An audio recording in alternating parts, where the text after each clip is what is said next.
শনিবার ভোর তেহরান একটি ঘরে বসে আছেন বিশ্বের সবচেয়ে ক্ষমতাধর ধর্মীয় নেতাদের একজন। চারপাশে দেশের শীর্ষ জেনারেল, মন্ত্রী, গোয়েন্দা কর্মকর্তারা। হাজার কিলোমিটার দূরে একটা স্ক্রিনে সেই ঘরের ছবি দেখছেন সিআইএ অফিসাররা। পরের কয়েক মিনিটে যা ঘটলো সেটা পাল্টে দিল মধ্যপ্রাচ্যের ইতিহাস। আয়াতুল্লাহ আলী খামেনি, ৩৫ বছর ইরানের সর্বোচ্চ নেতা, আজ আর বেঁচে নেই। কিন্তু প্রশ্ন হলো, সিআইএ কিভাবে জানলো তিনি ঠিক ওই মুহূর্তে ওখানে থাকবেন? যে মানুষটিকে ধরাছোঁয়ার বাইরে ভাবা হতো, যার অবস্থান ছিল বিশ্বের সবচেয়ে সুরক্ষিত রহস্যের একটি, সে আয়াতুল্লাহ আলী খামেনি আজ নেই। কিন্তু প্রশ্ন হলো, পাহাড় সম নিরাপত্তা আর শত শত বাংকার ভেদ করে সিআইএ আর মোসাদ কিভাবে জানলো তিনি ঠিক কোথায় আছেন? এটা কি কেবল প্রযুক্তি, নাকি ইরানের ভেতরেই লুকিয়ে ছিল কোনো বিভীষণ?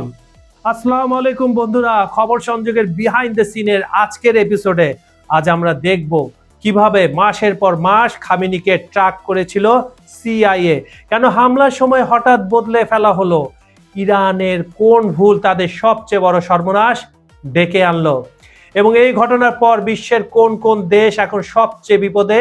এটা শুধু একটা হামলার ঘটনা নয়, এটা ইতিহাসের সবচেয়ে পরিকল্পিত অ্যাসাসিনেশন অপারেশনের গল্প। আজ আমরা ফাঁস করব সেই অবিশ্বাস্য অপারেশনের পেছনের ঘটনাগুলো।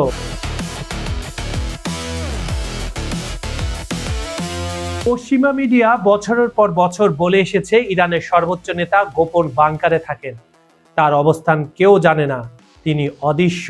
কিন্তু নিউ ইয়র্ক টাইমসের রিপোর্ট বলছে অন্য কথা। সিআই আসলে কয়েক মাস ধরে তাকে ট্র্যাক করছিল।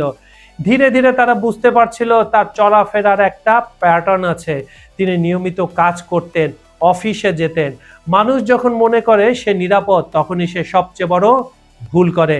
সিআইএ ঠিক সেই ফাঁকটাই ধরে ফেলেছিল। এবার আসি সেই শনিবারের সকালে। সিআইএ একটা সিগন্যাল পেল, তেহরানের কেন্দ্রস্থলে সেই কমপ্লেক্সে বৈঠক হবে। উপস্থিত কারা কারা থাকবেন? খামেনি, প্রেসিডেন্ট, ন্যাশনাল সিকিউরিটি কাউন্সিলের শীর্ষ কর্মকর্তারা। এটা ছিল সেই মুহূর্ত যার জন্য অপেক্ষা করছিল ওয়াশিংটন এবং তেল আবিব।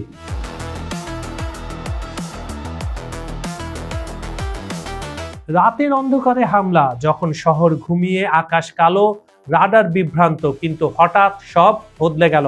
কারণ একটাই, ওই বৈঠকের খবর। সিআইএ অফিসাররা বুঝলো এত বড় সুযোগ আর কখনোই আসবে না। একসাথে পুরো নেতৃত্ব একটা ছাদের নিচে, তাই রাতের বদলে ভোরকে বেছে নেওয়া হলো। তাই একটা টার্গেটের বদলে পুরো কমপ্লেক্স নিশানায় চলে আসলো। এই সিদ্ধান্তটাই ইরানের ইতিহাস এখন পর্যন্ত বদলে দিল।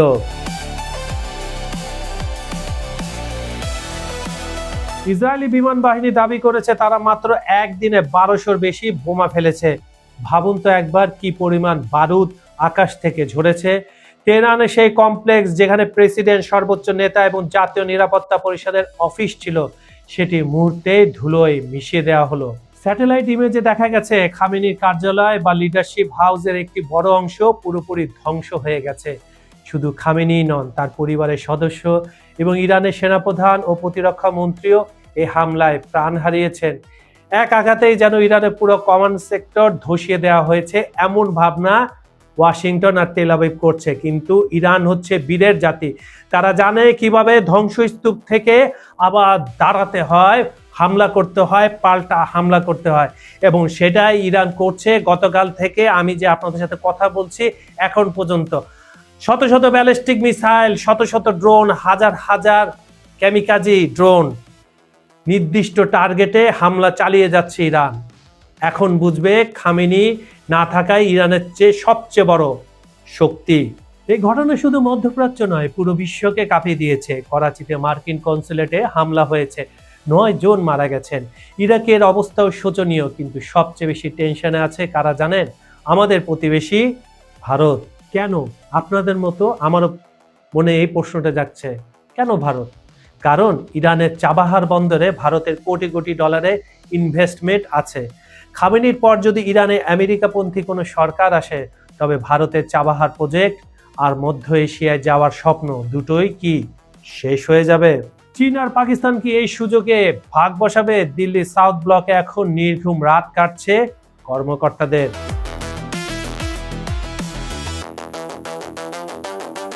এখন সবচেয়ে বড় প্রশ্ন, ইরানের পরবর্তী সর্বোচ্চ নেতা কে হবেন? ইরান কি এখন আরো আগ্রাসী হবে? ইরানের কাছে পারমাণবিক অস্ত্র আছে কি নেই? এবং সবচেয়ে ভয়ের প্রশ্ন, যদি ইরান এর প্রতিশোধ নেওয়ার সিদ্ধান্ত নেয় তাহলে কি হবে? সিদ্ধান্ত অলরেডি নিয়ে ফেলেছে তারা, এবং তাদের হামলার যে তীব্রতা, তারা 6ষ্ঠ পর্যায়ের হামলা শুরু করেছে আজকে দুপুর থেকে। এখন এই হামলা পর্যায়ে তারা 7, 8, 9, 10 কত ক্যাটাগরি পার করে সেটা দেখার বিষয়। তাদের জাতীয় টেলিভিশনে আপনাদের নিশ্চয়ই একটা ভাষণ দেখেছেন এক জেনারেলে, সে বলছিল যে এতক্ষণ তারা পুরাতন মিসাইল, পুরাতন ড্রোনগুলো ব্যবহার করেছে, আসল যে মাল মশলা, আসল যে তুরুপের তাস এখনো তারা বের করেনি। এইগুলা যখন দৃশ্যপটে আসবে, এইগুলা যখন আকাশ চিরে তেল আবিব এবং মার্কিন 27টা ঘাটের মধ্যে আবার আঘাত হানবে, তখন কি হবে? তখন এই প্রশ্নের উত্তর পাওয়া যাবে। এদিকে ইরানের পররাষ্ট্রমন্ত্রী বলেছেন এই হামলার জবাব অবশ্যই দেওয়া হবে। হরমুজ প্রণালী এই হামলার ফলে যদি বন্ধ হয়ে যায় তাহলে বিশ্বের তেল সরবরাহের 20% স্থবির হয়ে যাবে, কারণ 20% এই পথ থেকেই যায়।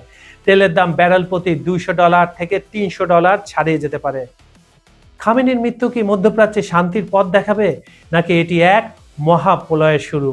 ইসরায়েল বলছে তারা কৌশলগত চমক দিয়েছে, কিন্তু ইরান বলছে এর বদলা তারা নেবেই, এবং বদলা নেওয়া শুরু হয়ে গেছে।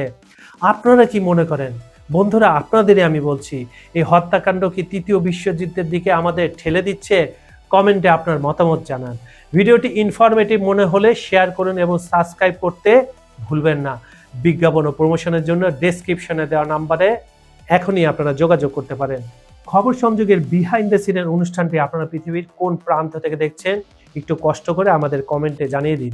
বাংলাদেশ, ভারত, পাকিস্তান, নেপাল, মালয়েশিয়া, ইন্দোনেশিয়া, চীন, Japan, Korea, America, London, Italy, Spain, German, France, Europe, Ukraine, Brazil, Argentina, Africa, Saudi Arab, Iraq, Iran, মিশর, কুয়েত, দুবাই, যেখান থেকে দেখুন না কেন আমরা আপনার মতামত শুনতে চাই।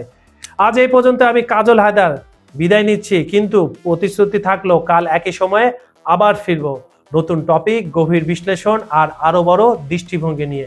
ভালো থাকুন, নিরাপদে থাকুন। আল্লাহ হাফেজ।